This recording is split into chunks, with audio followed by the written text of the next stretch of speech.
The other day, I was sitting on the couch watching some YouTube, or maybe I was in the kitchen, or was it the bathroom? When I asked myself, what the hell am I doing with my life, and where does all the time go? Where does it go? Now, as I sat back down to my desk to get some work done, I wondered how much of my time is wasted and how much of it is time well spent. And how do we even begin to measure and value the worth of our time? Our time is contextual, based on our intentions and what we need in that moment. But the truth is that we're not always as mindful about our time as we could be. And of course, that's absolutely fine. I mean, you do you, boo.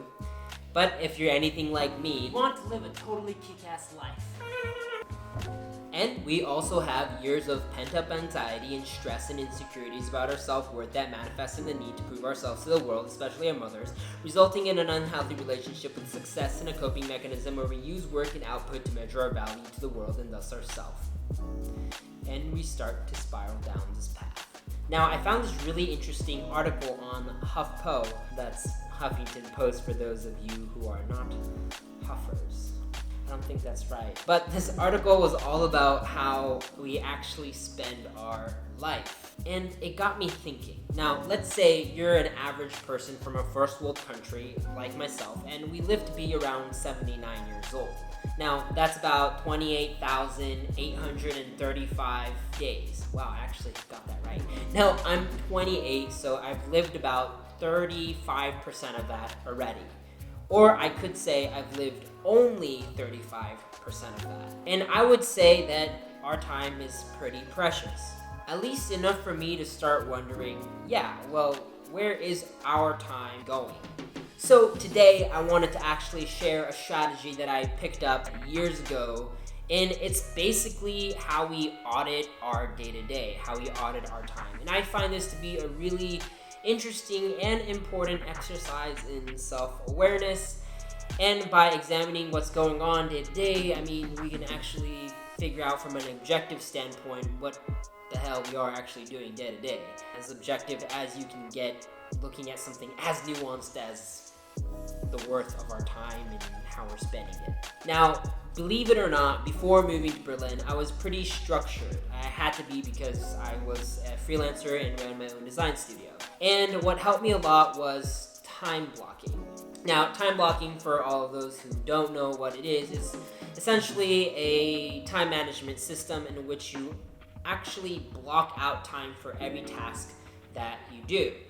I do this on my calendar, and it really helps me visualize how much time I think it takes, and therefore I stack these up, and it helps me see what I can actually get done that day and how much time that may take. And I can go into that, though for this video I'm not going to. So if you want to see something about how to manage your time by time blocking, comment down below and perhaps I'll make that video for you.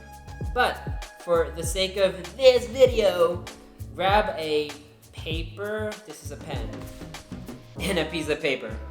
And let's basically start off by writing down what we did during the last 24 hours. Or you can write down what you think you do on a typical day. And when I mean typical, not your typical ideal day, like you wake up at 5 a.m. and start working out.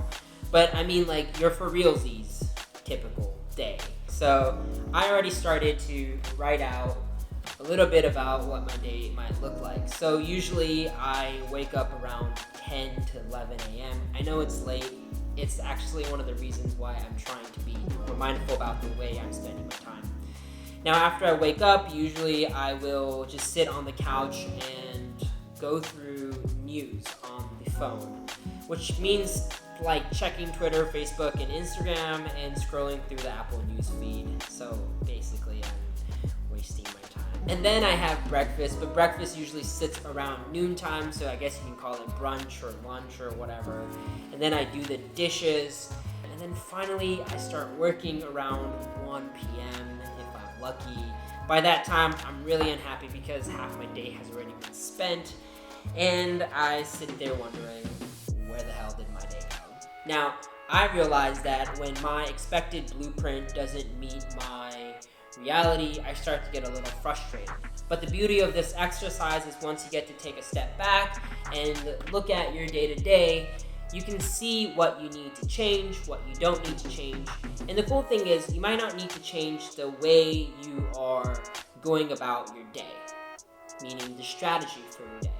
You may actually just end up realizing that you need to change your perception of your day. For those of you who are hyper-productive, you might realize that you're just being busy for the sake of being busy. You're not actually being productive. Now, for those of you who feel super unproductive and wake up at 11 a.m. You just start to realize, oh, actually, no, this is the lifestyle that I wanted. This is actually the blueprint that I set for myself. While we're taking all this time feeling guilty because we're not matching up with some idea of who we think we are or who we think we should be. Yeah, so our value of time is really subjective and it's super individualistic. And I don't think there's a right or wrong way of spending your time. As long as you feel that you're spending it in a way that it feels meaningful, like, yeah, you're winning, right? And that's kind of what I hope this exercise does for you, is if you feel like you're losing, you can actually look at it and see if you're winning. Okay, before I get too over redundant, I think you get the point here. It's just about reflecting about how you're really spending your time, and that's it. I find it really helpful to do this every once in a while, but to be honest, when I'm time blocking, I'm actually doing this exercise every day. When I was in New York, I was time blocking almost every day and I would adjust accordingly. So if something didn't take as long as I thought it would, I would shrink that time on my calendar. So when I look back a year, 2 years from this point, I can actually see how my time is fluctuating and how I've generally spent my time. I mean, no matter what, this exercise and time blocking isn't going to be 100% accurate. So, as always, my videos are mostly a reminder for myself. That's why I make them. I hope you enjoyed this video. And so, just feel free to comment, like, how did you feel about this video? Was this helpful? Was this not helpful? How do you spend your day? Does it match up with the way you want it to be spending?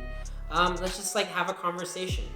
Ultimately, this channel is all about my journey as a creative entrepreneur, as somebody who's just trying to live life in my own way.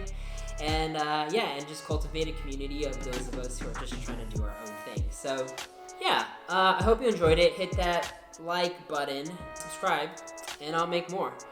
As always, I'm your boy Kenta. Maybe I'll never do that again. I'm doing my best, so welcome to the Live Your Best Life Club.